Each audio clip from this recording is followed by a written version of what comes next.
इस्लाम के ताल्लुक से ही, इस्लाम की मोहब्बत से ही हम पाकिस्तानी हैं, पाकिस्तान हमारा है। एक वक्त मुसलमान कहता था 2019 से पहले हम पाकिस्तानी हैं और पाकिस्तान हमारा है।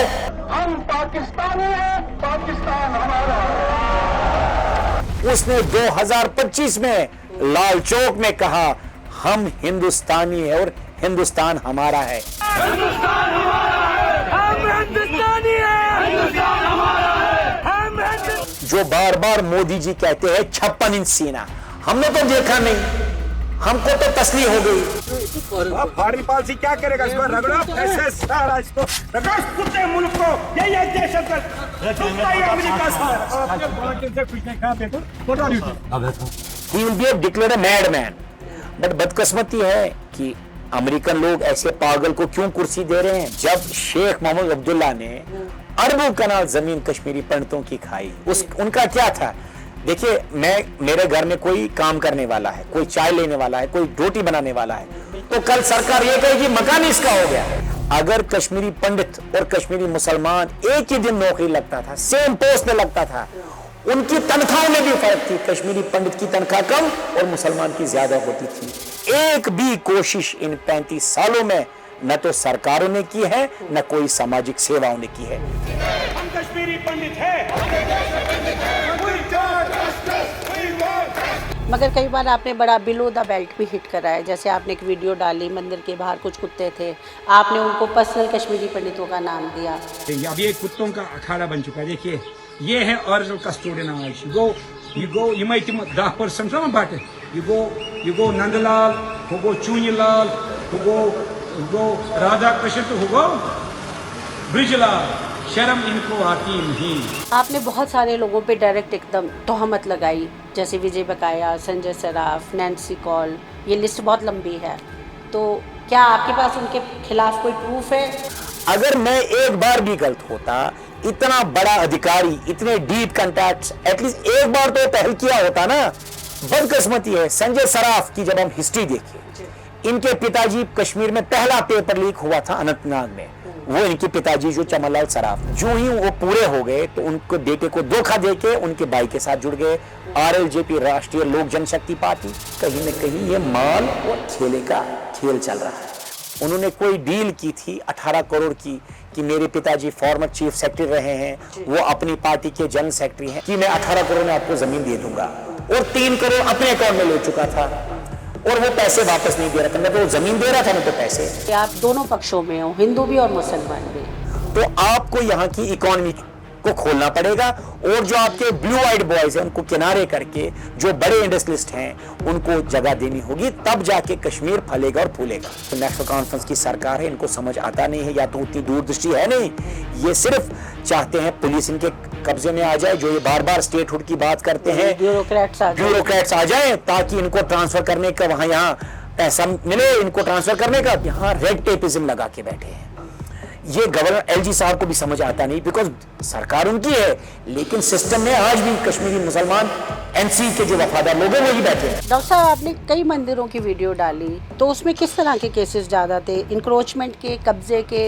यहाँ फॉर्मर एक चीफ सेक्रेटरी रिटायर हुए हैं विजय बकाया साहब, उन लोगों ने जो कश्मीर का सबसे बड़ा जो मंदिर है, मंदिर in terms of revenue, in terms of asset जो था, दुर्गानाथ मंदिर था, उसको हथियाने की पहल की है और उसको लूटने की पहल की। इनने मंदिरों को लूटने का काम किया, मंदिरों को लीज देने का काम किया है और मंदिरों को कहीं न कहीं बेचने का, मंदिरों में चोरी कराने का। जो माता के वस्त्र तक नहीं छोड़े हैं, सोना तक नहीं छोड़ा है, ये वो कुत्ते हैं जिन्हें समाज को धोखा दिया है। 8 नवंबर 2021 बदकिस्मती से मेरा ड्राइवर मोहम्मद इब्राहिम खान शहीद हो गया और मैं बच गया। 50 से 60 हजार मुसलमान इस दौरान मरे हैं और बेगुनाह मरे हैं, जज्बाती लोग मरे हैं। उसी तरह से 3000 कश्मीरी पंडित भी मरे हैं जो हिंदुस्तान का नारा यहाँ गाते रहे, जिनने पाकिस्तान की कभी यहाँ चलने नहीं दी। सच बात यह है कि 20% मुसलमान आतंकवाद का समर्थक है, बेनिफिशियरी है, और 80% उसका नुकसान खा रहा है। आपके फादर अभी चंदी लेते हैं, इसमें कितनी सच्चाई है? अमेरिका का मेन काम है इनोवेशन करना, चाहे बॉम्ब्स का इनोवेशन, नए जेट्स का इनोवेशन, नई एम्यूनिशंस का इनोवेशन, वो क्यों ये करता है?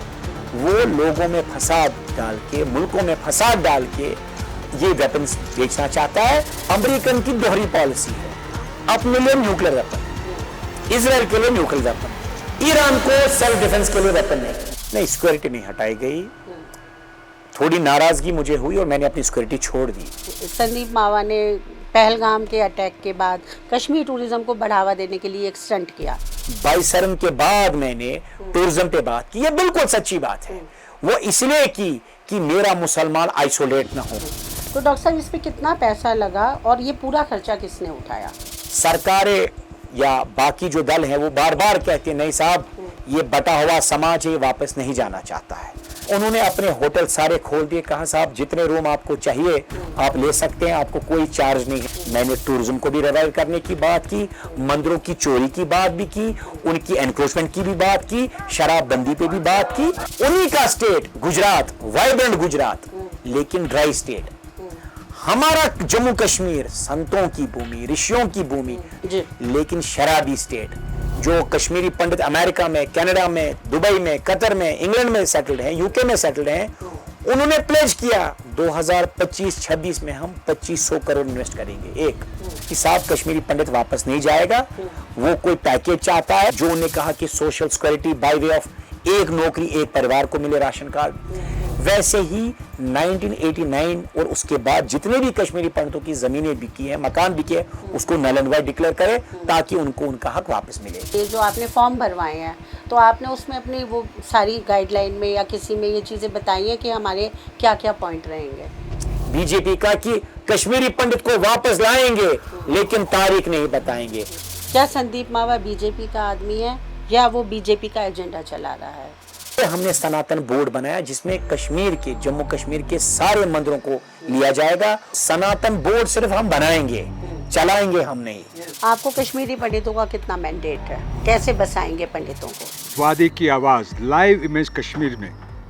ऐसे ही कई मित्रों से मैं आपको आगे मिलाऊंगा जो वादी के लेजेंडरी पर्सन हैं। मेरे इस चैनल को सब्सक्राइब कीजिए और शेयर कीजिए। लाइव इमेज की टीम आज अपने जम्मू कश्मीर टूर के दौरान कश्मीर घाटी में बैठी है और आज हम बातचीत करेंगे डॉक्टर संदीप मावा से।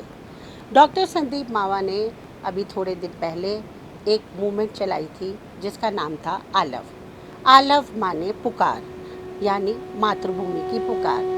त्रवित कशीर हुन फिजा आस मचो वीरान नहीं, अजनबी शहरस लोगुस छुमन का प्रजना। जब इंसान के पास साधन भी हो और साधना भी हो तो सब कुछ पॉसिबल है। शायद यही जज्बा लेकर डॉक्टर संदीप मावा ने ये इनिशिएटिव शुरू किया। इन्होंने अपने साथ करीबन 200 से ज़्यादा कश्मीरी पंडितों को लेकर कश्मीर वादी में खोज करी कि कश्मीरी पंडितों की जो टेम्पल और अन्य श्राइन्स हैं उनकी आज क्या स्थिति है और क्या भविष्य उनका होगा। तो डॉक्टर संदीप मावा, आपका स्वागत है। बहुत धन्यवाद, बहुत धन्यवाद। क्या आलव एक एनजीओ है, संस्था है या सिर्फ एक मूवमेंट है? आलव एक मूवमेंट है। आलव का जब हम ये कश्मीरी शब्द है जी। इसका अगर हम हिंदी अनुवाद करें तो पुकार है। ये हमारी 35 साल की जो साइलेंस है आज वो एक पुकार का एक रूप ले रही है। तो आपने देखा होगा कि जितनी भी सरकारें 35 साल में आई, सरकारें बनी, सरकारें बिगड़ी, पार्टियां बनी, लेकिन कश्मीरी पंडित का पलायन इन 35 सालों में भी खत्म नहीं हुआ। सत्यायुग में भी आपने देखा होगा कि भगवान श्री राम को भी 14 साल का वनवास हुआ। ऐसी क्या हमें गलती हो गई साहब? 35 साल भी पूरे हो गए, लेकिन जो हमारे राजनेता है, सामाजिक नेता है, वो इसका मजाक बना के, इसका कहीं न कहीं राजनीतिकरण करके, अपना उल्लू सीधा करा के हम लोगों की त्रासदी को अपनी एक इकोनॉमी बना के या कहीं न कहीं राजनीतिक फायदा बना के हमारी बेबसी का मजाक बना रहे हैं। इसलिए ये आलव एक ईश्वरीय नारा है कि हम सब पुकारते हैं साहब, हम वापस जाना चाहते हैं अपने वतन। वैल्यू सरी समो इकवट तो पनुन घर तरह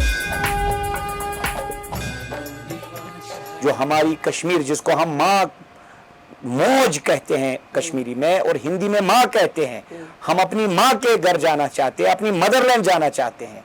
तो इसलिए ये मूवमेंट चलाना पड़ा, क्योंकि मैंने एहसास किया कि जितने भी दल आए बिल्कुल उन्होंने मजाक बनाया, कहीं न कहीं फायदा लेने की कोशिश की, इन चक्रों में अपनी सरकारें बनाई। एक भी कोशिश इन 35 सालों में न तो सरकारों ने की है, न कोई सामाजिक सेवाओं ने की है। सिर्फ इस पे राजनीति और न कोई राजनीतिक कोई नया इस पे बवाल बनाने की कोशिश की है। हम कश्मीरी पंडित हैं। We want justice. We want justice. We want justice. We want justice. We want. तो डॉक्टर साहब इस पे कितना पैसा लगा और ये पूरा खर्चा किसने उठाया? देखिए, पैसे की बात नहीं है, बात है ये दिल की पुकार है। इसमें जो भी पैसा लगा वो मैंने अपने सामर्थ्य से, मैं एक डॉक्टर भी हूँ, पेशे से बिजनेसमैन भी हूँ, और आज से नहीं, मेरे खानदान टाइम्स इमाम मेमोरियल, क्योंकि मैं बोहरा समाज से हूँ। कश्मीरी पंडित में 2 समाज गुट हैं, एक बट्टा समाज है और दूसरा बोहरा समाज है। बोहरा समाज जैसे महाजन होते हैं, कारोबारी लोग होते हैं, तो इसलिए हमारी सामर्थ्य इतनी थी कि हम जो भी इसमें खर्चा हुआ हमने अपनी क्षमता के हिसाब से खर्चा करने की कोशिश की और ईमानदाराना कोशिश की है। खर्चे की बात नहीं होती है, बात होती है मूवमेंट को सक्सेसफुल बनाने की। ये हमारी त्रासदी की एक मूवमेंट है, इसलिए हमने पूरा प्रयास किया है कि इस मूवमेंट को कैसे भी सक्सेसफुल बनाए, जिन भी रिसोर्सेज के साथ बनाया जाए वो हमने पूरी कोशिश की है। हमने परिवार से समर्थ कहीं ना कहीं हेल्प ली है और उसको मूवमेंट को आगे बढ़ाया है। तो ये कितने दिन का टूर था और आप कहाँ कहाँ गए? सबसे पहले हमने इसमें 2 विषय जोड़े। एक, कश्मीरी पंडित समाज वापस जाना चाहता है। सरकारें या बाकी जो दल हैं वो बार बार कहते हैं नहीं साहब, ये बटा हुआ समाज है, ये वापस नहीं जाना चाहता है। टोटल टूर जो था ये लगभग 6 दिन का था।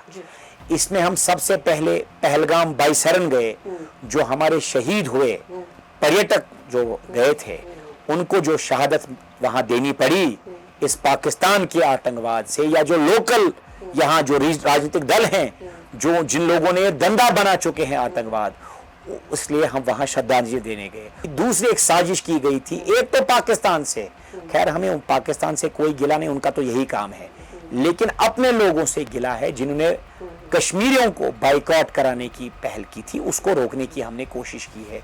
इसलिए कुछ दिन हम पहलगाम में बैठे, फिर वहां से हम गुलमर्ग गए, श्रीनगर गए, दोदपथरी गए और फाइनली वापस हमने अपनी टीम को जम्मू रवाना किया। तो ये लगभग 5 से 6 दिन का टूर रहा और 6 दिन में हमने समाज को ये बताया कि 10-20% मुसलमान बिल्कुल गलत हैं, जो पाकिस्तान के समर्थक हैं, आतंकवाद के समर्थक हैं, या कहीं ना कहीं जो ये आतंकवाद यहाँ चल रहा है उसके जो लाभदायक लोग हैं। बट 80% ऐसे भी मुसलमान हैं जो आतंकवाद से पीड़ित हैं। उसका सबसे बड़ा कारण आपने खुद देखा होगा, 50 से 60 हजार मुसलमान इस दौरान मरे हैं और बेगुनाह मरे हैं, जज्बाती लोग मरे हैं।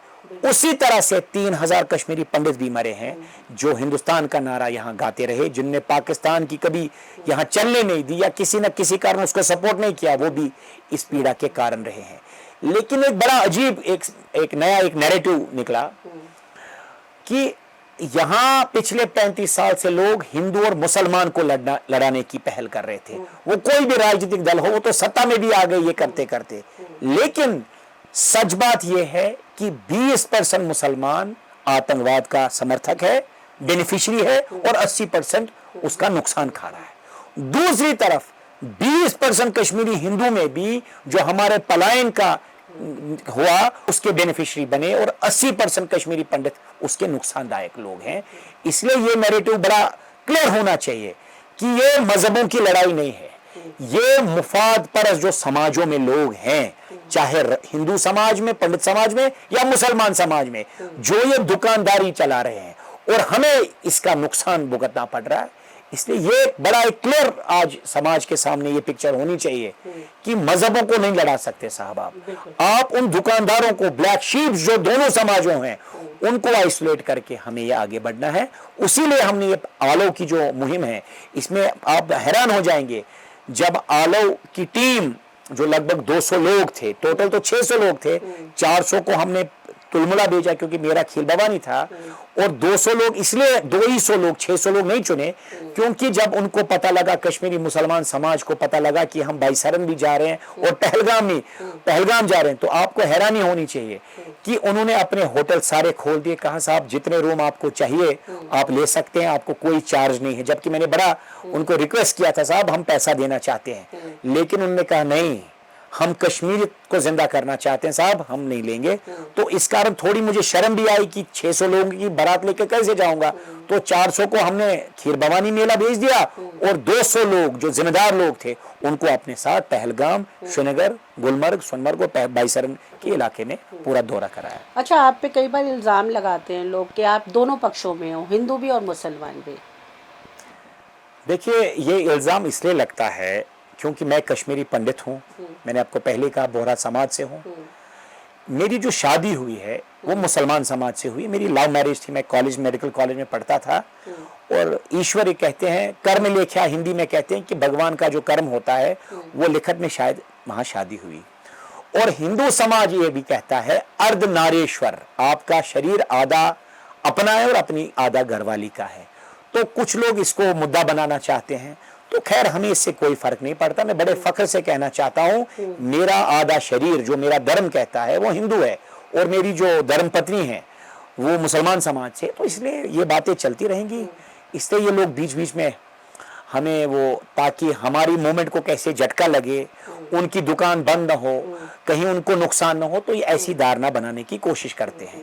ये बात सच है, और सच का हम बिल्कुल कैमरा के सामने मैं सच मानने को तैयार हूँ। सोशल मीडिया पे बहुत सारे लोगों ने बात उठाई कि संदीप मावा ने पहलगाम के अटैक के बाद कश्मीर टूरिज्म को बढ़ावा देने के लिए एक स्टंट किया, इसमें कितनी सच्चाई है? ये वो लोग कहते हैं जिनको नुकसान होता है। आप एक चीज मानिए, पूरे हिंदुस्तान में लगभग 22 करोड़ मुसलमान हैं। जी।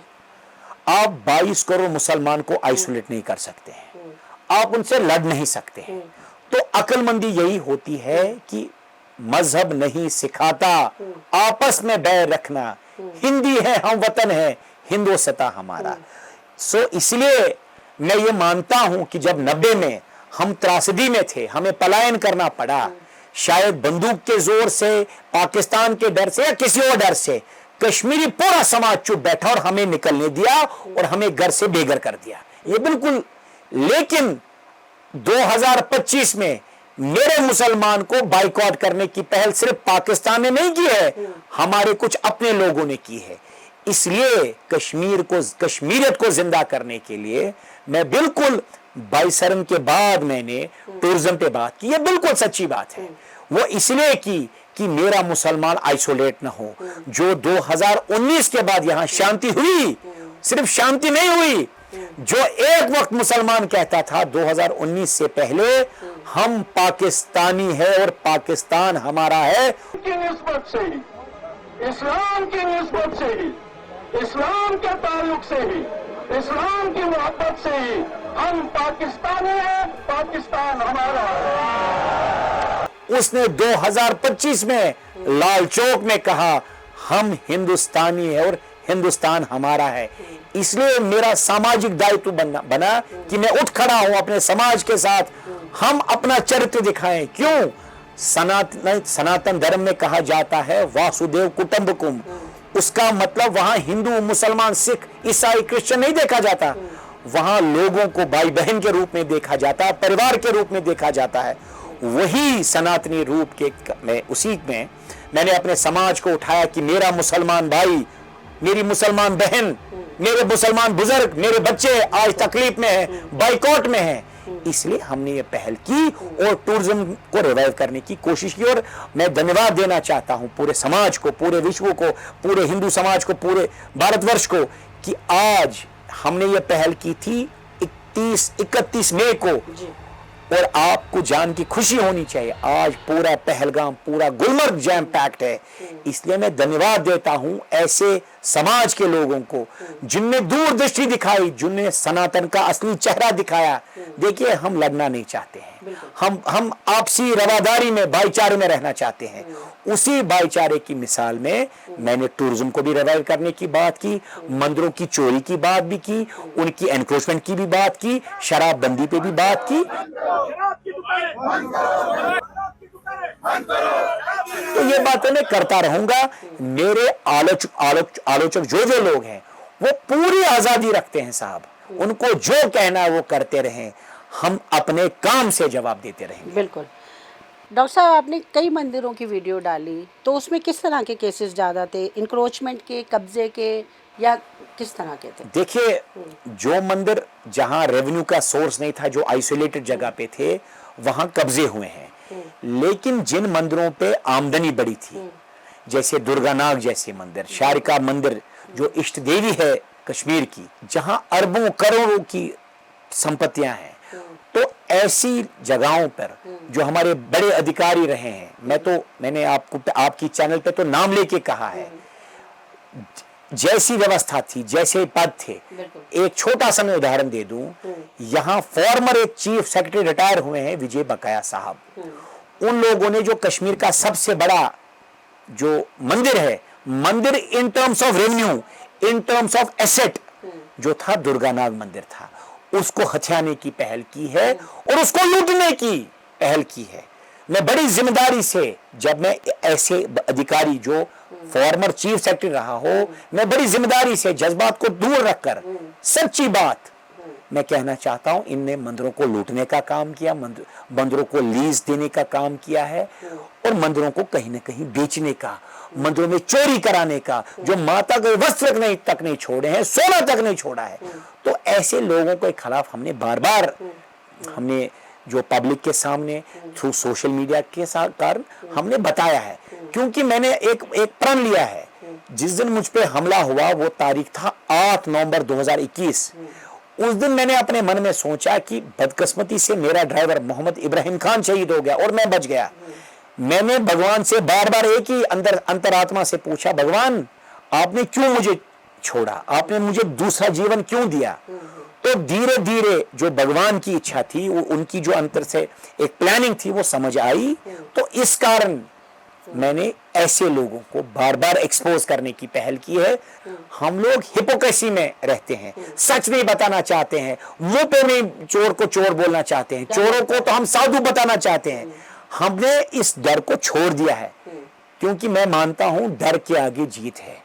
जीत सिर्फ सच्चाई की होनी चाहिए। मैं रहूं न रहूं, पार्टियां रहे न रहे, लेकिन सच्चाई रहनी चाहिए और समाज को बेबाकी से सत्य पता लगना चाहिए। मगर कई बार आपने बड़ा बिलो द बेल्ट भी हिट करा है। जैसे आपने एक वीडियो डाली, मंदिर के बाहर कुछ कुत्ते थे, आपने उनको पर्सनल कश्मीरी पंडितों का नाम दिया, तो ऐसा आपको सूट करा? अब ये कुत्तों का अखाड़ा बन चुका है। देखिए, ये है ओरिजिनल कस्टोडियन आज। यू गो ये 10% बट यू गो नंदलाल, हो गो चूनीलाल, हो गो राधा कृष्ण, तो हो गो ब्रिजलाल, शर्म इनको आती नहीं। देखिए, ऐसा क्यों किया? रैनावाड़ी के इंटीरियर्स में एक मंदिर है, शिव मंदिर। जब मैं वहां गया तो वहां डेड बॉडीज, कुत्तों की डेड बॉडीज थी। पूरा एरिया स्मेल कर रहा था, पूरे इलाके ने वहां गंद डाला था। मैं हैरान हो गया कि जो इस मंदिर की जो चला रहे थे, मैनेजमेंट जो था, कमेटी थी, वो कहाँ है? मैं मानता हूं 35 साल में बड़े ऐसे अवसर आए जब वो आ सकते थे, अपनी प्रॉपर्टी को सील करके छोड़ सकते थे, लेकिन क्योंकि वो पैसे का सोर्स नहीं था, वहां से माया का फ्लो नहीं आ रहा था, वो आइसोलेटेड जगह पे थे, तो इन लोगों ने उसको मंदिर को बिल्कुल त्याग दिया, जो कि सनातन की प्रथा नहीं है।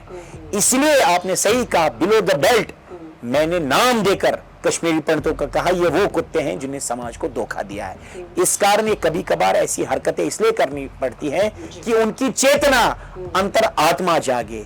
लेकिन मैं हैरान हूं, 700 साल हो गए, आज भी कश्मीरी पंडित गहरी नींद में सुला है। सामाजिक तौर पर पर्सनली वो बहुत आगे चल चुका है, यूरोप, अमेरिका में बड़े बड़े पदों पे बैठ चुका है, फाइनेंशियली सिक्योर हो चुका है, लेकिन सामाजिक तौर पे वो लावारिस है। कुछ लोग आपके बहुत अगेंस्ट थे, क्या धीरे धीरे वो आपके पक्ष में आ रहे हैं या अभी भी वही स्थिति है? जब आप सत्य का निर्वाह करते हैं तो बहुत लोगों को तकलीफ होती है। और मैं एक चीज मानता हूं, ये कलयुग है। कलयुग में ये बड़ा स्पष्ट बताया गया है कि ईमानदार लोग, सच्चे लोग बहुत कम होंगे और बेईमानों की टोली होगी। इसलिए उन बेईमानों को दर्द जरूर होगा।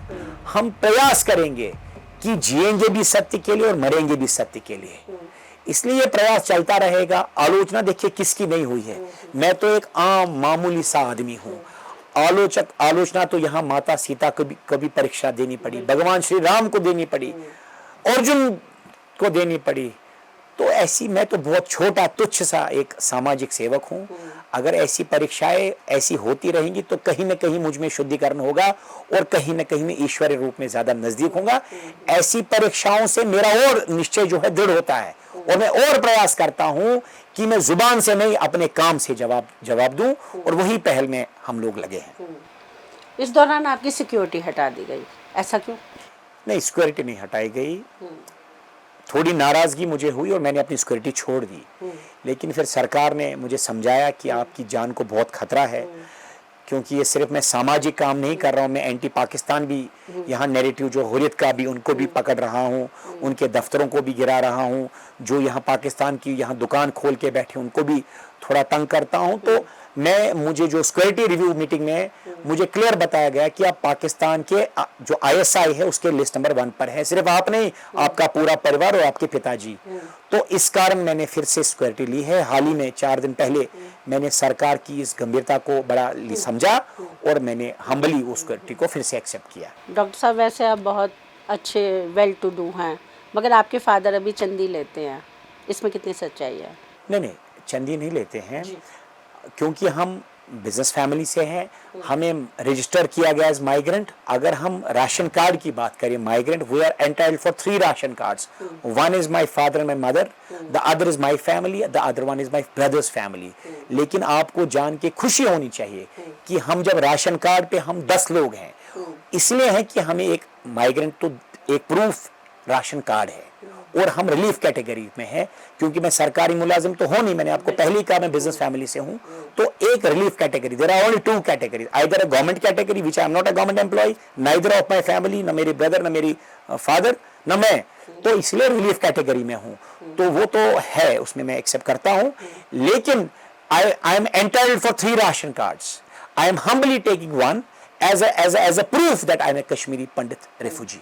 आपने जब ये मुहिम शुरू करी तो बहुत सारे एजेंडे उठाए, लिकर के लिए, बीफ बैनिंग के लिए, इंक्रोचमेंट के लिए, और एक तरफ आपने अमेरिका का झंडा भी जलाया। तो एक साथ बहुत सारे मुद्दे क्यों उठाए? देखिए, समय कम है। 35 साल एक बड़ा लंबा एक समय रहा है। इसको कंपनसेट करना है। There are many issues to be taken, और मैं थोड़ा इम्पेशेंट भी हूँ। तो इसलिए मल्टीटास्किंग मेरी हैबिट बन चुकी है। मैं बिजनेस भी करता हूँ, थोड़ा पब्लिक लाइफ में भी हूँ, सोशल कॉजेस पे भी करता हूँ, हुर्रियत को भी पकड़ता हूँ, पाकिस्तान को भी पकड़ता हूँ। उसी सिलसिले में मैंने एक शराबबंदी एक नासूर है। कश्मीर 35 साल आतंकवाद से पीड़ित रहा है, एक, और दूसरी तरफ से अब वो आतंकवाद को छोड़ना चाहता है। लेकिन मैं हैरान हूं कि सरकार की ऐसी क्या पॉलिसी है कि यहाँ गली गली में शराब के अड्डे। मैं एक स्टार्क एक अंडरस्टैंडिंग समझना चाहता हूं। मैं आपकी चैनल को भी रिक्वेस्ट करता हूं कि अप्रोप्रिएट मीडियम पे इस बात को पहुंचाएं। जी। मोदी जी कहते हैं मैं एक चौकीदार हूं, उन्हीं का स्टेट गुजरात, वाइब्रेंट गुजरात, लेकिन ड्राई स्टेट। हमारा जम्मू कश्मीर संतों की भूमि, ऋषियों की भूमि, ललदत की भूमि, शेख उल आलम की भूमि, शारका की भूमि, अमरनाथ की भूमि, वैष्णो देवी की भूमि, लेकिन शराबी स्टेट। ये दोहरा मापदंड क्यों साहब? 35 साल हमने बंदूक देखा, अब हम हाथ जोड़ के तौबा मेन स्ट्रीम में आना चाहते हैं। अब आप हमारी नई पीढ़ी को शराब में, ड्रग्स में लगाना चाहते हैं। ये अति निंदनीय बात है। तो मैं सवाल करना चाहता हूं मोदी साहब से, साहब ये दोहरा जो मापदंड है, गुजरात के लिए अलग और हमारी जो ऋषियों की भूमि है, ऋषिवर जिसको कहते हैं, इसके अलग अलग मापदंड क्यों है? और शराबी क्यों? अगर आपको रेवेन्यू डेफिसिट्स हैं, जो सरकार बार बार, ये जो ब्यूरोक्रेट अपनी फिलॉसफी सुनाते हैं, ये जो पागल लोग बैठे हैं सरकारों में, फिलॉसफी सुनाते हैं, साहब रेवेन्यू जनरेशन। मैं आपको बड़ी जिम्मेदारी से बता दूं, जब मैं बाइसरन के बाद यहाँ कश्मीर चैम्बर एंड कॉमर्स और इंडस्ट्री से मिला, हमने जूम मीटिंग की। जो कश्मीरी पंडित अमेरिका में, कनाडा में, दुबई में, कतर में, इंग्लैंड में सेटल्ड हैं, यूके में सेटल्ड हैं, उन्होंने प्लेज किया 2025-26 में हम 2500 करोड़ इन्वेस्ट करेंगे। एक अगले साल 26-27 को हम 10,000 करोड़ इन्वेस्ट करेंगे। लेकिन आप अपनी होटल इंडस्ट्री को खोलने दीजिए, यहाँ जो रियल एस्टेट बिजनेस को खोलने दीजिए, जो जो इनमें अपने लोगों को, स्पेशली उमर अब्दुल्ला, जो जैसे इनके कुछ पर्टिकुलर परिवार है, उनको पकड़ के उनके से बाहर ये जाता नहीं है। अल्टीमेटली अगर आपको लार्जर गोल अचीव करना है, कश्मीर को सेल्फ सस्टेन बनाना है, ये जो हम बार बार दिल्ली से लोन मांग मांग के सरकारें चलाते हैं, लोगों के समस्याओं का उच्चारण करते हैं, इसको कहीं ना कहीं सेल्फ सस्टेन मॉडल पे लाना है, तो आपको यहाँ की इकोनॉमी को खोलना पड़ेगा। और जो आपके ब्लू आइड बॉयज हैं उनको किनारे करके जो बड़े इंडस्ट्रियलिस्ट हैं उनको जगह देनी होगी, तब जाके कश्मीर फलेगा और फूलेगा। और जो आपका रेवेन्यू डेफिसिट आप कहते हैं 1200 करोड़, साहब वो तो क्या 12 लाख करोड़ आ जाएगा। लेकिन आप अपना विजन जो है ना, आपने वो घोड़े की तरह वो नाल लगा दी, आप सीधा चलना चाहते हैं। मैं उनको कहता हूं ये घोड़े की नाल छोड़ दीजिए, आप डायगोनली भी लैटरली भी अपना विजन खोलिए। कश्मीर संपूर्ण है और हमारे यहाँ इंटेलेक्ट की भी कमी नहीं है, ना यहाँ इंटेलिजेंट लोगों की कमी है, ना इन्वेस्टर्स की कमी है, सिर्फ कमी है दूरदृष्टि की, जो बार बार ये जो नेशनल कॉन्फ्रेंस की सरकार है इनको समझ आता नहीं है, या तो उतनी दूरदृष्टि है नहीं, ये सिर्फ चाहते हैं पुलिस इनके कब्जे में आ जाए, जो ये बार बार स्टेटहुड की बात करते हैं, ब्यूरोक्रेट्स आ जाए ताकि इनको ट्रांसफर करने का वहां यहाँ पैसा मिले, इनको ट्रांसफर करने का। दूसरा, जो इनसे कोई ऐसे इलीगल काम, जो खुद अभी उमर अब्दुल्ला साहब ने कहा कि पहले तो ये 10 रास्ते बताते थे लेकिन आज 10 बहाने बताते हैं, तो ये इलीगल काम कुछ करना चाहते हैं, अपने ब्लू आइड बॉयज को मदद करना चाहते हैं। इनका बड़ा शॉर्ट विजन है। मैं तो उनको रिक्वेस्ट करता हूं कि कहीं येल यूनिवर्सिटी, स्टैनफोर्ड यूनिवर्सिटी में थोड़ा कोचिंग ले, इजराइल जाएं, लंदन जाए, ताकि इनको समझ आए स्टार्टअप नेटवर्क किसको कहते हैं, इंडस्ट्रियल पॉलिसी कैसे होती है। ये क्या करते हैं, यहाँ रेड टेपिज्म लगा के बैठे हैं। ये गवर्नर एलजी साहब को भी समझ आता नहीं, बिकॉज सरकार उनकी है, लेकिन सिस्टम में आज भी कश्मीरी मुसलमान एनसी के जो वफादार लोग हैं वही बैठे हैं। सो वो गुमराह करके इनको गुमराह करना चाहते हैं और हम लोग उनको सच्ची बात बता के कश्मीर को फला और फूला बनाना चाहते हैं। आपने अमेरिका का फ्लैग क्यों जलाया? फॉरेन पॉलिसी क्या करेगा? इसको रगड़ो, ऐसे सारा इसको रगड़ो, कुत्ते मुल्क को, ये दहशतगर्द अमेरिका। देखिए, उसके कई कारण हैं। अगर आपको याद हो, हाल ही में निर्णायक लड़ाई मोदी जी ने कहा था पाकिस्तान के खिलाफ 22 रन के बाद, अधूरा सपना छोड़ दिया। हम लोग पूरी उम्र ये इंतजार करते रहे कि पाकिस्तान को हम कैसे विश्व के नक्शे से उखाड़ फेंके। लेकिन क्या मजबूरी रही, या जो हमें समाचारों से या वर्ल्ड मीडिया से, एजेंसी से पता लगा कि ट्रंप साहब ने इन दोनों को कॉम्प्रोमाइज करने पे मजबूर कर दिया। Trump means American president. दूसरा, अमेरिका का क्या एम है, अमेरिका का धंधा क्या है? अमेरिका का मेन काम है इनोवेशन करना, चाहे बॉम्ब्स का इनोवेशन, नए जेट्स का इनोवेशन, नए एम्यूनिशंस का इनोवेशन। वो क्यों ये करता है? वो लोगों में फसाद डाल के, मुल्कों में फसाद डाल के ये वेपन्स बेचना चाहता है और हमें बिजी रखना चाहता है जंग और लड़ाई में और इसमें। तो इसलिए मैंने ये अपना सामाजिक दायित्व समझा कि हम ऐसे दहशतगर्द मुल्क को पब्लिकली उनका झंडा जलाएं, क्योंकि अगर कश्मीरी मुसलमान जलाता तो मैं पूरा यकीन मानता हूं वो पीएसए में होता। तो कश्मीरी हिंदू को इनने पहले ही बेचा है कि वो हिंदू जो है वो पहले ही हिंदुस्तानी है।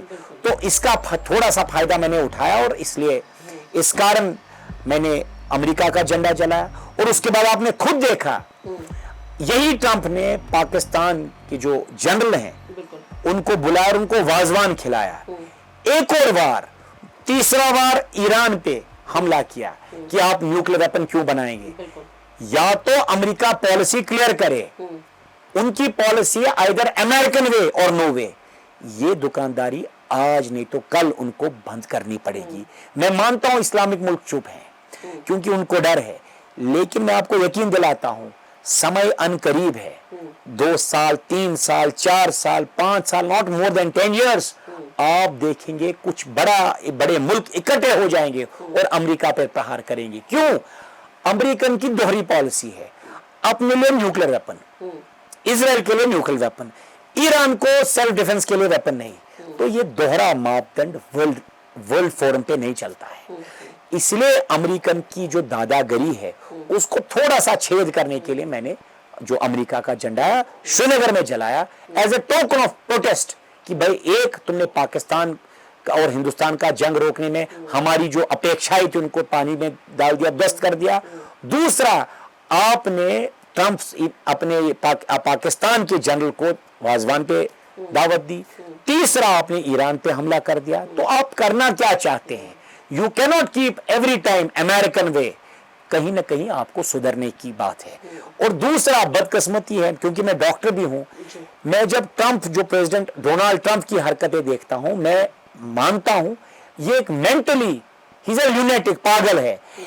अगर इसका हम टेस्ट भी कराएं, अमेरिकन बड़े बड़े इदारे हेल्थ इंस्टीट्यूट्स हैं, he will be declared a mad man. But बदकिस्मती है कि अमेरिकन लोग ऐसे पागल को क्यों कुर्सी दे रहे हैं। आप देखा होगा जब से ये आ गया तब से अफरा तफरी हो गई।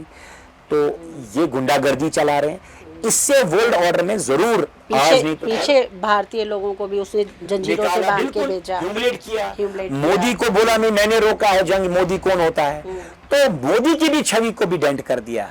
जो हम विश्व के बड़े नेता मानते थे नरेंद्र भाई मोदी को, उनकी छवि को भी डेंट कर दिया। तो इस कारण हमने ये पहल की और अमेरिका का झंडा जलाया। आपने बहुत सारे लोगों पे डायरेक्ट एकदम तोहमत लगाई, जैसे विजय बकाया, संजय सराफ, नैन्सी कॉल, ये लिस्ट बहुत लंबी है। तो क्या आपके पास उनके खिलाफ कोई प्रूफ है? कितनी सच्चाई है? देखिए, मैं एक पढ़ा लिखा डॉक्टर हूँ और अगर आपसे चर्चा भी कर रहा हूँ तो इसका मतलब मेंटली भी फिट ही लगता हूँ, आपको भी फिट ही लग रहा होगा जी। मैंने आपको क्लियर कहा, जो समाज में व्हाइट कॉलर फ्रॉड्स हैं उनको, जिनको आज तक नहीं एक्सपोज किया गया क्योंकि वो बड़े पद पे थे, जैसे चीफ सेक्रेटरी विजय बकाया साहब, आई केयर माई फुट। ऐसे लोग जो समाज के व्हाइट कॉलर के चक्कर में पीछे से मंदिरों की चोरी करते हो, मंदिरों का पैसा लूटते हो, मंदिरों में भगवती की मूर्ति की चोरी कराते हो, ऐसे लोगों को एक्सपोज करना मेरा सामाजिक धर्म है और मैं करता रहूंगा विद ऑल प्रूफ्स। मैंने 10 बार उसका फेसबुक पे या ऑन प्रेस कॉन्फ्रेंस या मीडिया के सामने कहा। अगर मैं एक बार भी गलत होता, इतना बड़ा अधिकारी, इतने डीप कॉन्टैक्ट्स, एटलीस्ट एक बार तो पहल किया होता ना, इसका मतलब है कि मुझ में सच्चाई है और वो झूठ से बिल्कुल लिपटे हुए हैं। तो Abhay Bakaya has been a problem for his father Vijay Bakaya. बहुत बार ह्यूमिलेट हुए हैं, बहुत बार इलीगल काम करने पड़े हैं विजय बकाया जी को एज चीफ सेक्रेटरी।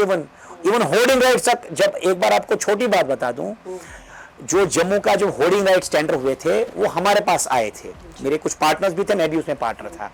तो एक दिन मैं देखता हूं कि जम्मू रेलवे स्टेशन पे, रेलवे के बाहर बहु फोर्ट के बहु प्लाजा रोड पे होर्डिंग्स लगी हैं। तो हमने कहा साहब ये कैसे हो सकता है? तो बोला साहब ये चीफ सेक्रेटरी साहब का बेटा है अभय। खैर हमने नहीं माना, वो फिर सरकार को पीछे हटना पड़ा। तो because Abhay is a liability for his father, उसने बहुत बार अपने पिताजी को लो डाउन किया है। ये 2 भाई हैं, एक को तो सरकारी नौकरी देनी पड़ी क्योंकि सरकारी तो ये मैनेज कर ही लेते हैं। अभय somehow could not get it because of his conduct. तो अभय has become a mischievous fellow. Unofficially arrest किया था, जो मुझे बताया गया कि उन्होंने कोई डील की थी 18 करोड़ की, कि मेरे पिताजी फॉर्मर चीफ सेक्रेटरी रहे हैं, वो अपनी पार्टी के जनरल सेक्रेटरी हैं। अभय खैर ऐसे ही, अभय देखो जो ये बड़े नवाबों के बेटे होते हैं ना, एक चीज आप याद रखिएगा, जब आप हलाल की कमाई, सत्य की कमाई से परिवार चलाएंगे तो सत्य ही निकलेगा। जब आप चोर, लूटबाजी से 2 नंबर से, तो परिवार के भी लोग 2 नंबर के निकलेंगे। उसी में मुझे बताया गया कि इसने किसी के साथ डील की थी 18 करोड़ की, मैं जमीन, कोई बाहर का आदमी था, कि मैं 18 करोड़ में आपको जमीन दे दूंगा, और 3 करोड़ अपने अकाउंट में ले चुका था और वो पैसे वापस नहीं दे रहा था। मैं तो जमीन दे रहा था ना, तो पैसे तो शायद किसी ने पुलिस का इस्तेमाल किया और नगरोटा पुलिस स्टेशन में मुझे जो बताया गया 2-3 दिन रखा गया, और फिर जो बकाया साहब थे इनने भी रिफ्यूज कर दिया बेल आउट करने के लिए।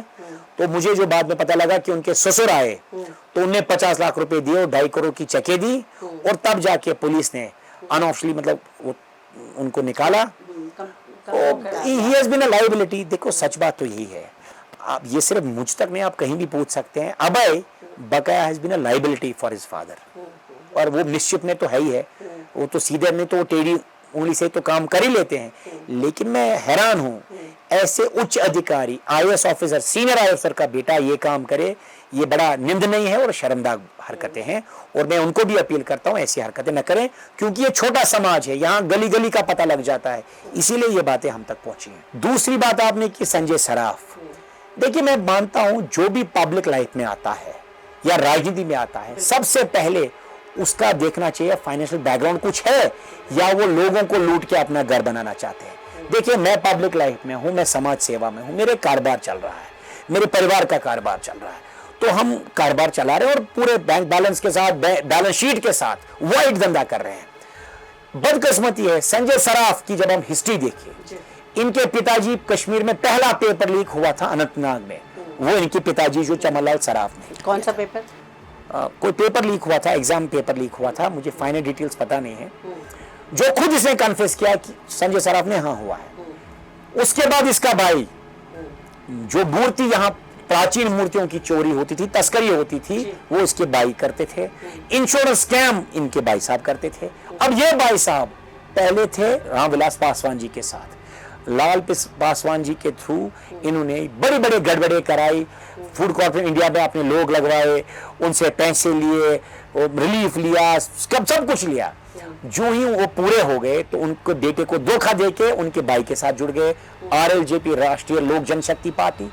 तो ऐसे लोगों का चरित्र नहीं होता है, ये सिर्फ अपॉर्चुनिटी देखते हैं। मुझे आप एक चीज बताइए, हमें जो रामविलास जी की पार्टी है एलजेपी, लोक जनशक्ति पार्टी, या उनके भाई साहब की राष्ट्रीय लोक जनशक्ति पार्टी, ये बिहार की पार्टी है। बिहार कहां और कश्मीर कहां? हम कश्मीर के लोगों के साथ नहीं जुड़ पा रहे हैं, कश्मीरी पार्टीज के साथ नहीं जुड़ पा रहे हैं, नेशनल पार्टीज के साथ नहीं जुड़ पा रहे हैं, हम एक्सट्रीम जा रहे हैं। क्यों? और यही रह रहे हैं संजय, और यही रह रहे हैं। तो इसका मतलब कहीं ना कहीं ये माल और खेले का खेल चल रहा है। तो इसीलिए मैंने उसको एक्सपोज किया। अब उनकी ऐसी बदकिस्मती कि एक एक कागज मेरे पास आता। हाल ही में संजय सराफ रहने वाला अनंतनाग का, और हैरानी की बात है, ये एक छोटा कागज मुझे अभी मिला जिसमें लिखा है Hindu high school Banmaula Srinagar managing committee.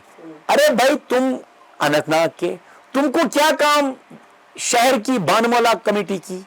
न तुम यहाँ का कोई रिप्रेजेंटेटिव, न तुम यहाँ का एमएलए, न तुम यहाँ का कॉर्पोरेट, न तुम यहाँ का मुंशी, न चौकीदार, और चेयरमैन बन गया। ये देखिए कागज, आप कैमरा के सामने भी जूम कर सकते हैं।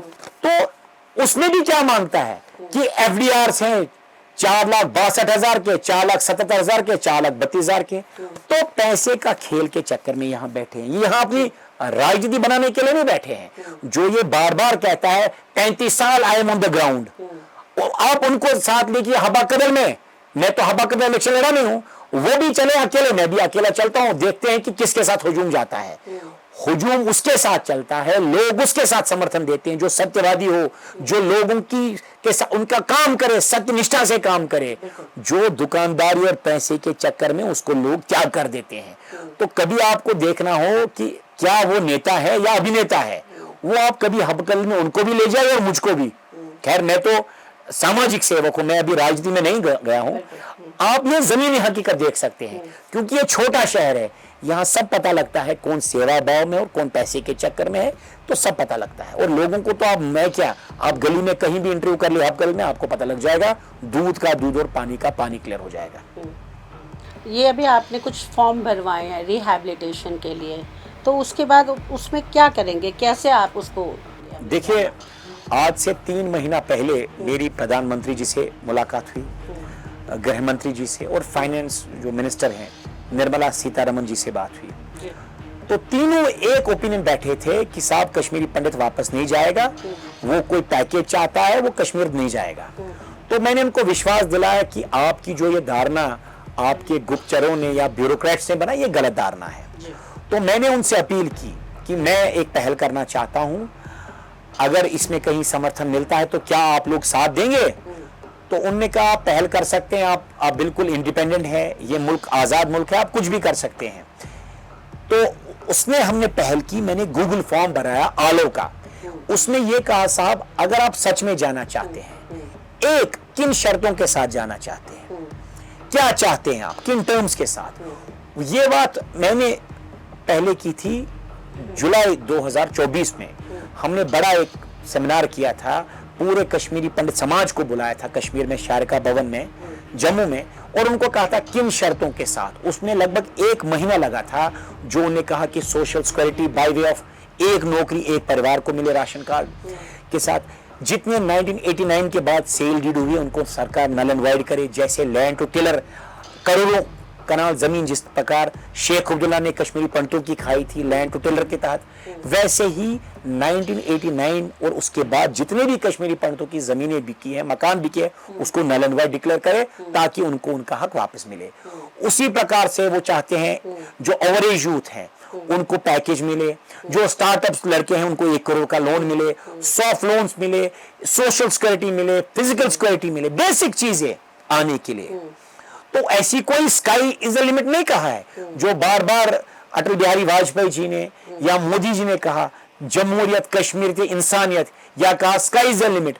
उन्होंने बेसिक बातें कही हैं कि एक परिवार को एक नौकरी, उससे सोशल सिक्योरिटी होगी, और जो बेरोजगार हुए हैं, ओवरेज हुए हैं, जिनको नौकरी नहीं मिल सकती, उनके लिए सॉफ्ट लोन्स और फिजिकल सिक्योरिटी। ये तो बेसिक बातें उन्होंने कही हैं। तो ये बातों को साथ हमने आलो का फॉर्म भराया, और आपको जान के खुशी होनी चाहिए लगभग 2300 फैमिलीज ने ये फॉर्म भरा है। जब सरकार ने पहली बार कोशिश की थी तो 3 फॉर्म, दूसरी बार कोशिश की तो 419 फॉर्म। लेकिन हैरानी की बात है, मां शारका की ऐसी क्या शक्ति आ गई कि आम आदमी ने एक फॉर्म निकाला, गूगल फॉर्म, आज वो 2300 फॉर्म भर चुके हैं। बड़ी संख्या है, बड़ी संख्या है, और वो लोग ईगर हैं, आना चाहते हैं, क्योंकि इसका लास्ट डेट है 30 जून तक फॉर्म भर सकते हैं। तो 30 जून तक मुझे उम्मीद है लगभग 3000 परिवार आना चाहता है। ये एक बड़ी संख्या है। तो सरकार जो बिल्कुल नींद में थी, उनको जागने का भी इन 4 महीनों में काम हुआ है। सरकार जागी है और बहुत जो जमीनें कब्जा हुई उनको रिट्रीव कर रही है। रिट्रीव नहीं, अभी उन्होंने एक और अभी निकाला है ऑर्डर 2 दिन पहले कि additional DC would be the liaising officer, responsible officer, जहां भी एनक्रोचमेंट हुई है मंदिर के मुद्दे पर, पर्सनल किसी मुद्दे पर, या कश्मीरी पंडित को कश्मीर में कोई तकलीफ है, वो समाधान का हल करेगा। जैसे अभी पीछे वो जो शिशु शमशान घाट था, जी उसको खाली कराया गया, बिल्कुल खाली कराया गया। आज जो बट यहाँ है, बट मोहल्ला है यहाँ हवल में, नवहटा के इलाके में, वो भी खाली कराया है। सरकार गंभीर हो चुकी है। देखिए सरकार कैसे गंभीर होती है, जब आप कहते हैं ना, अंग्रेजी में कहावत है हेल्प योरसेल्फ, जब आप खुद को मदद करेंगे तो सरकारें आएंगी। कश्मीरी पंडित भी आज 700 साल के बाद गहरी नींद से जागा है, और मोदी सरकार भी 11 साल की नींद के बाद जागे हैं। उसके बाद जो यहाँ की सरकार है, उनका जागना या ना जागना हमारे लिए कोई मायने नहीं रखता है।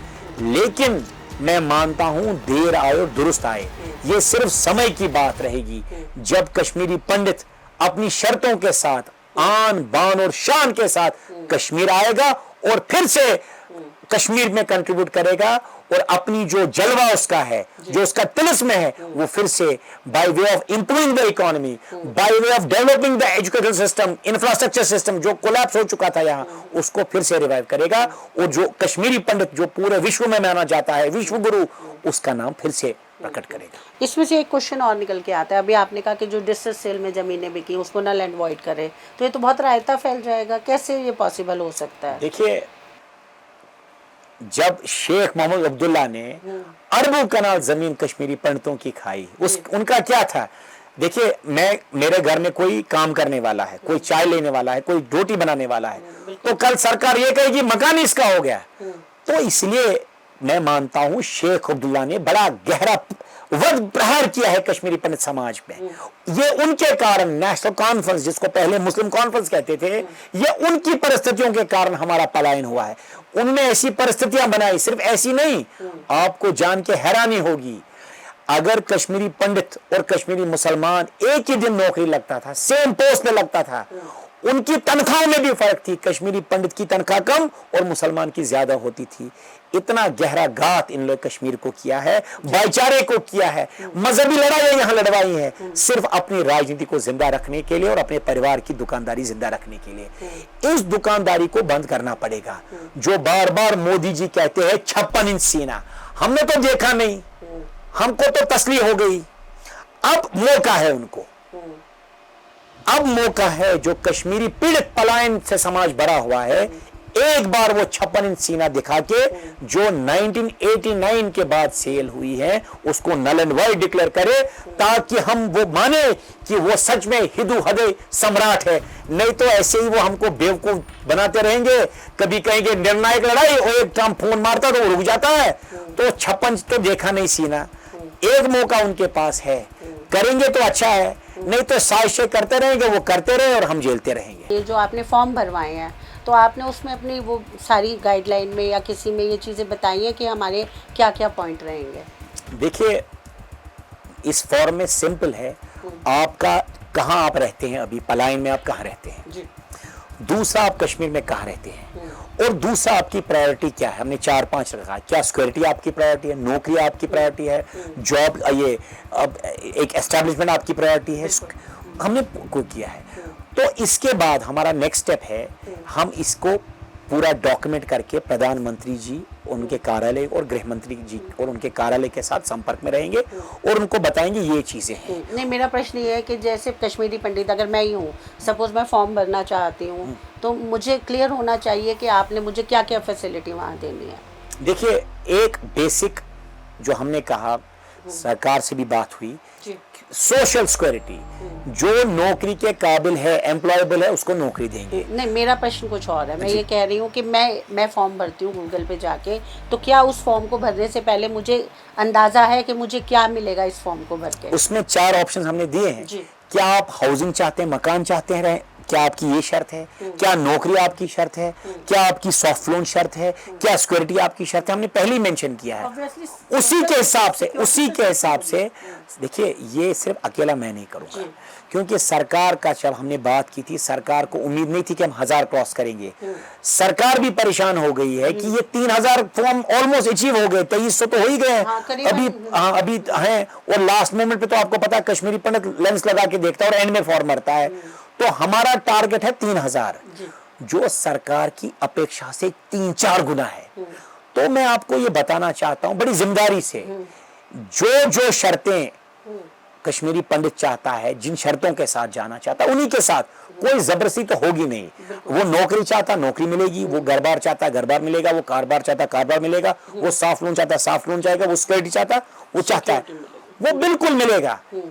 वो बिल्कुल आपको मैं विश्वास दिलाना चाहता हूं कि ये एक चीज है, क्योंकि ये कैमरा पे नोट हो रहा है, ये कोई हम मजाक नहीं चल रहा है। ये 35 साल के बाद एक मूवमेंट जो पूरे कश्मीरी पंडित समाज ने समर्थन दिया है, तभी मैंने आपको कहा ये 700 साल के बाद एक नया इतिहास की रचना हो रही है। सो इस रचना में हम ऐसी कोई गलती नहीं करने देंगे, या न खुद न किसी और को।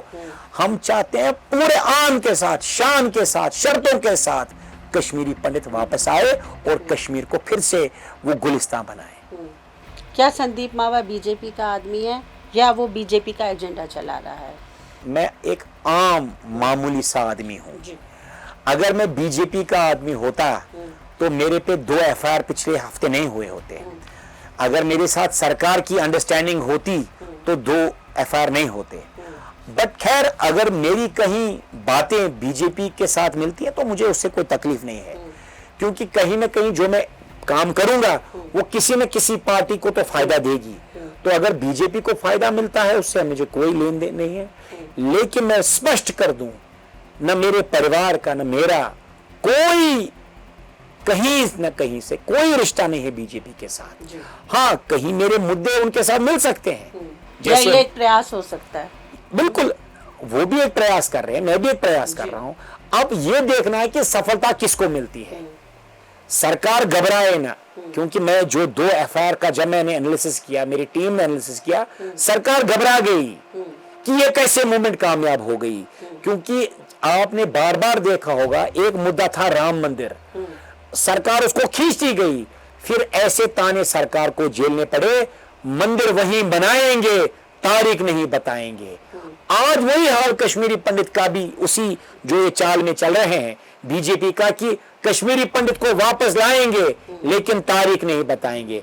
हमने इसमें बीच में वो काटने का काम किया, सिजर का काम किया है। चुनाव में वादा भी था, बिल्कुल, वो तो देखिए चुनाव, देखिए जो राजनीतिक होता है उसका काम होता है इलेक्शन जीतना, फिर लोग बाढ़ में जाए या उसके समर्थन में जाए उससे मतलब नहीं है, वो सब ड्रामा जानता है। लेकिन इस पलायन की पीड़ा मेरे परिवार ने, मेरे पिताजी ने 4 गोलियां खाई हैं, मेरे जीजा को शॉट डेड किया गया, पॉइंट ब्लैंक रेंज पे मारा गया, मेरे पे आतंकवादी हमला हुआ और 5 बार हुआ।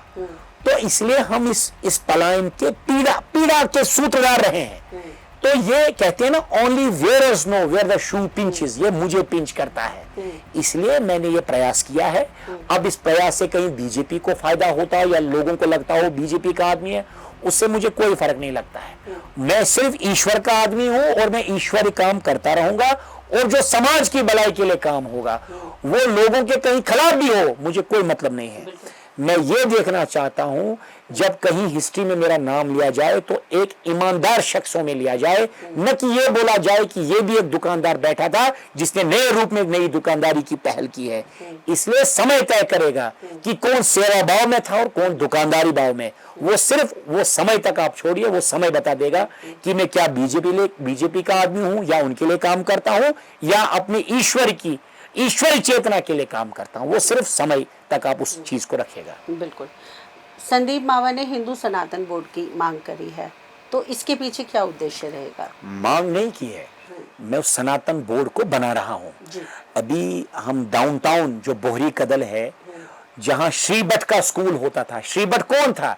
जब यहां प्रताड़ना होती थी कश्मीरी पंडित को जबरन तलवार की नोक पर उसको इस्लाम कबूल किया जाता था, तो श्रीभट एक ऐसा आदमी था जिसने आवाज उठाई थी और बादशाह को रिक्वेस्ट, क्योंकि बादशाह बीमार थे, ऐसी बीमारी हो गई थी कि जिसका विश्व में इलाज नहीं था, लेकिन बादशाह ने अपने तिलस्म से, अपने चमत्कार से, अपनी साधना से उनको ठीक किया।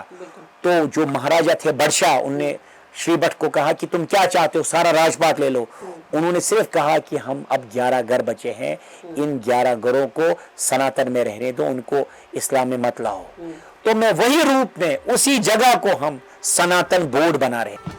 ये हमारे बुजुर्गों की, मेरे दादा नंदलाल मावा, दम शाहबादी जी, ये सब की विरासत, ये उन लोगों ने जो पैसे उस वक्त दिए हैं, ये अपने वक्त के समर्थ लोग थे। यहाँ स्कूल चलाते थे हम श्रीभट का। ये देखिए, ये स्कूल जो हमारी विरासत है, ये श्रीभट जिसने बादशाह का इलाज किया, उसको नई जिंदगी दी, उसके नाम का हमने श्रीभट स्कूल खुलाया। ये बन जल्दी नो headquarter of Sanatan board. Sanatan board क्यों बना रहे हैं? क्योंकि मेरे कुछ लोग, मेरे समाज के कुछ सफेद काले चेहरे जो मंदिरों को बेच के, लूट के, मंदिर का पैसा, वस्त्र सब लेकर अपने घर आबाद करते हैं, उसको एक जमा करे। इसलिए हमने सनातन बोर्ड बनाया, जिसमें कश्मीर के, जम्मू कश्मीर के सारे मंदिरों को लिया जाएगा, और एक रेप्यूटेड जो समाज के कुछ अधिकारी हैं, जो रिटायर्ड लोग हैं, जिनका लोहा समाज ने माना है कि वो ऑनेस्ट हैं, डेडिकेटेड हैं, उनको आगे रख के वो लोग चलाएंगे, ताकि फ्यूचर में हम लोग मेडिकल कॉलेजेस देखें, स्टार्टअप सेंटर देखें, इनोवेशन सेंटर्स देखें, इंजीनियरिंग कॉलेजेस देखें, यूनिवर्सिटीज देखें, बड़े बड़े जो रिसर्च यहाँ इंस्टीट्यूट्स बनाएं, ताकि जो पैसा इन समाजों, जो ठेकेदार बने हैं मंदिरों के, उनके घर जाते हैं, उसको रोक के समाज की भलाई में लगाया जाए। और एक चीज बड़ी स्पष्ट कर दूं, सनातन बोर्ड सिर्फ हम बनाएंगे, चलाएंगे हम नहीं, क्योंकि अगर हम चलाएंगे तो उससे गलत मैसेज जाएगी कि हम इसीलिए बैठे थे। तो मैं आपको बड़ी जिम्मेदारी से आपकी चैनल के ऑन कैमरा बताना चाहता हूं, सिर्फ सनातन बोर्ड हम बनाएंगे, उसके बाद हम पीछे हट जाएंगे, और जो समाज के वरिष्ठ लोग हैं, जिनकी प्रतिष्ठा समाज में है, उनको आगे करके वो आगे ले जाएंगे। तो उन लोगों का चुनाव कैसे होगा? चुनाव तो पहले नहीं होगा। जैसे हमारे मन में 2-4 लोग हैं, जैसे अशोक बान जी जो फॉर्मर डीजीपी हैं, जिनकी बड़ी छवि कश्मीरी पंडित, साफ सुथरी छवि है। मेरा प्रस्ताव ये होगा कि ऐसे लोगों को लाया जाए। वैसे ही समाज में कुछ हैं, सारे काले नहीं हैं या सफेद नहीं हैं, कुछ लोग बड़े उदारवादी, बड़े बेहतरीन चेहरे हैं, ईमानदार चेहरे हैं, तो समाज को उनको ढूंढना पड़ेगा और उनको देना पड़ेगा वो दायित्व। उसके बाद एक बार बोर्ड बन जाए और थोड़ा चल जाए तो उसके बाद तो इलेक्शन 4-5 साल में तो होना चाहिए, बिकॉज विदाउट इलेक्शन तो चलेगा नहीं, क्योंकि ये डेमोक्रेसी है, ये लोकतंत्र है, लोकतंत्र में लोगों का विश्वास चलता है। लेकिन पहले इंस्टीट्यूट खड़ा करने के लिए हमें टेम्परेरी कुछ लोग लाने पड़ेंगे जो सिस्टम बनाएंगे, वो सिस्टम के बाद इलेक्शन होगा और जरूर होगा और अच्छे लोगों का चुनाव होगा। हाँ, नहीं मगर प्रश्न वही है कि इनको चुनोगे कैसे आप? हम एक जो हमारी टीम है ऑलिव की, जो ये परिवार लगभग 2200-2300 परिवार अभी हैं, जो मुझे लगता है 3000 परिवार होंगे। हम एक जैसे वचारनाग एक जगह है यहाँ श्रीनगर में, जब भी कोई समाज को कोई त्रासदी होती थी या कोई विषय होता था तो वहाँ सब कश्मीरी ज्ञानी लोग बैठते थे। तो मैं वैसे ही प्रस्ताव रखूंगा, सनातन बोर्ड जब बनेगा तो चुनाव कैसे होगा उन लोगों का, हम पूरे समाज के जो वरिष्ठ लोग हैं उनको वहां ले जाएंगे और वो चुनाव करेंगे, जैसे वो दिशा देंगे हमें मंजूर है। लेकिन हमारा उस ग्रुप में कोई रोल नहीं होगा। अगर समाज मुझे चुनता भी है, मैं आपको बड़ी जिम्मेदारी से बता दूं, मैं उस रोल को, उस जो पद है उसको ग्रहण नहीं कर सकता हूं। हमारा सिर्फ काम रहेगा समाज सुधार, समाज को चलाने का, ऐसे जो बोर्ड्स हैं बनाने का काम और चलाने का काम, जो छवि जिनकी बड़ी साफ होगी और जो समाज चाहेगा उनको आगे लाएगा। आपको कश्मीरी पंडितों का कितना मैंडेट है? सरकार के पास जब मैंडेट था कश्मीरी पंडितों को लाने का तो एक परिवार आया, 3 परिवार आए, उसके बाद 419 आए। हमने तो सिर्फ गूगल फॉर्म निकाला और लगभग मुझे लगता है 30 तारीख तक, 30 जून, मुझे लगता है 3000 परिवारों का मैंडेट तो यहाँ मुझे लगता है मोदी जी को भी नहीं होगा कश्मीरी पंडितों का। तो अगर 3000 परिवार जो हमारा इनिशिएटिव है ऑलिव, उसकी छाव में आ गए हैं, तो वो तो खुद ही बताता है, इट स्पीक्स। हम यहाँ लीडर बनने नहीं निकले हैं, हम समाज को युग परिवर्तन, एक चेंज में लाना चाहते हाँ, हैं। मगर युग परिवर्तन भी तो तभी होगा ना जब लोग फॉलो करेंगे आपको। वो तो आपने खुद देखा होगा, जब 3000 परिवार फॉलो कर रहे हैं तो इसका मतलब विश्वास तो है। तो इसलिए उस विश्वास को आगे ले जाने का काम मैंने तभी कहा, जो मेरे बाकी समाज के बड़े वरिष्ठ लोग हैं जिनकी छवि आगे है वो आगे चलाएंगे। हमारा काम था एज कैटलिस्ट, जब हम साइंटिफिकली बात करते हैं, कैटलिस्ट का काम होता है रिएक्शन तेज करना, उसको मूवमेंट में लाना। वो हम ईश्वरी कृपा से, शारका माता की कृपा से हम कामयाब हो गए हैं। अब इस बैटन को आगे चलाना है, वो नौजवानों का काम है जो समाज सेवा करने निकले हैं, वो उन भाई बहनों का काम है। और मैं उम्मीद करता हूं मेरे बाद, इसके बाद वो लोग आगे चलेंगे, क्योंकि मैं अकेला या मेरी टीम ये नहीं चला पाएगी, ये एक बड़ा एक दायित्व है। और अगर हम चलाएंगे तो कल को इल्जाम जरूर आएगा कि आप इसीलिए कर रहे थे। तो इसलिए अक्लमंदी यही होती है, दूरदृष्टि इसको कहते हैं। आप मूवमेंट बना लिया, इसको दिशा दे दी, अब पीछे हट जाइए, क्योंकि मूवमेंट बन चुकी है, अब दिशा देने का समय आ गया है। दिशा 5-6 महीने में आ जाएगी या मैक्सिमम साल के। उसके बाद आप, जो मुझे लगता है अगले साल मेरा इंटरव्यू आप करेंगी, उस रोल से मैं पीछे हट चुका होगा। और जो समाज के वरिष्ठ लोग हैं, जो सामर्थ्य लोग हैं, वो आगे इस मूवमेंट को चलाएंगे। तो जो ये रिटर्न एंड रिहैबिलिटेशन कराएंगे, उसके लिए क्या प्लान है? कैसे बसाएंगे पंडितों को? देखिए, ये 2-3 फेजेस में होगा। अभी जैसे हमने 200 लोग आए और 600 लोग जो तुलमुला में थे, हमने उनको पूरा व्यवस्था दिखा दी है। आज जो डर का माहौल था वो खत्म हो चुका है। मैं आपको जान के हैरानी होगी, जो लगभग 600 लोग गए हैं वापस, उनमें से लगभग 250 लोग तो अभी मुझे पीछे पड़े हैं, क्योंकि मैंने उनको कहा अभी नहीं हो सकता है, 30 तारीख के बाद, क्योंकि एक फेज वाइज होगा। आप हैरान होंगे, ये बड़ा एक चेन रिएक्शन हो रहा है। ये कैसे हो रहा है आप अगर सवाल करेंगे तो मुझको कोई जवाब है नहीं। बट मैं ये जरूर मानता हूं कि ईश्वर ने अब समय तय कर चुका है कि कश्मीरी पंडित का जो पलायन है वो खत्म करना है। ना तो ये कोई राजनीतिक विषय है अब ये सिर्फ ईश्वरी विषय रहेगा, और ईश्वर की मर्जी के बगैर कोई पत्ता भी नहीं हिल सकता है। जो कश्मीरी पंडित समाज, अगर मैं कोई आपको बताऊं, परिवार में 5 लोग थे, उनको वोट देना था, 5 लोग अलग अलग डायरेक्शन में देते हैं, वो सुनते भी नहीं है। आज ये कैसे लगभग 3000 परिवार एक हो गए, तो मैं सिर्फ उसको ईश्वरी चमत्कार मानता हूँ। अब सिर्फ सरकार के साथ बैठ के किन शर्तों के साथ कैसे हमें जाना है वो सरकारी एक मुद्दा है। उसके तभी मैं जा रहा हूँ दिल्ली और मेरी मीटिंग है ट्यूसडे को ऑनरेबल गृह मंत्री जी के साथ इसी विषय पर, तो देखेंगे कैसे विषय होता है। अभी तो सब ओपन है, कोई प्लान तो है नहीं। सरकार के साथ हम खुले मन के साथ, यानी आपकी गवर्नमेंट की बैक है आपके साथ? नहीं, देखिए मेरे साथ ईश्वर की बैक है। जब भगवान की पीछे समर्थ हो तो सरकारें खुद ही आ जाती हैं। सरकार क्या देखती है, सरकार चलती है मेजॉरिटी के साथ। आज ईश्वरी कृपा से मेजॉरिटी हमारे साथ है, तो सरकार मजबूर है हमारे साथ चलने के लिए। तभी ये जो प्रयास पिछले हफ्ते से हो रहे हैं ये उसी का परिणाम है। और आने वाले समय में मैं आपको ज्यादा से ज्यादा ये कह दूं, अगले साल जून जुलाई से पहले एक बड़ा समाज का तबका कश्मीर में सेटल होगा और अपनी शर्तों के साथ। तो मैं उम्मीद करता हूं कि सरकार भी इसको एक्सेलरेट करे, फैसिलिटेट जल्द से जल्द करे, वो ब्यूरोक्रेटिक लॉबी में इसको ना फंसाए। क्योंकि ब्यूरोक्रेट का काम क्या होता है, जो IAS IPS का काम होता है गुंजल बनाना, तो उनका काम सरकार न करे। सरकार जो 56 इंच का सीना मोदी जी बार बार कहते हैं वो दिखाए और जल्द से जल्द कश्मीरी पंडित को आन बान शान के साथ कश्मीर में वापस बनाए। वैसे भी ये बहुत लंबा अरसा हो गया, 35 साल एक बहुत बड़ा अरसा होता था जी, बहुत लंबा समय। तो आज हमने डॉक्टर संदीप मावत जी से बातचीत करी और उन्होंने बड़ी बेबाकी के साथ सारे प्रश्नों के, चाहे हमने उनके ऊपर इल्ज़ाम लगाए, उन्होंने सभी प्रश्नों के बड़ी बेबाकी से हमें आंसर दिए।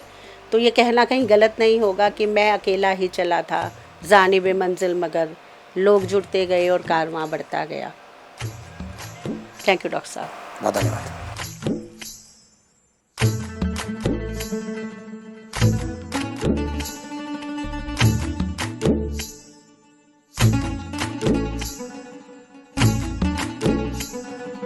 Thank you.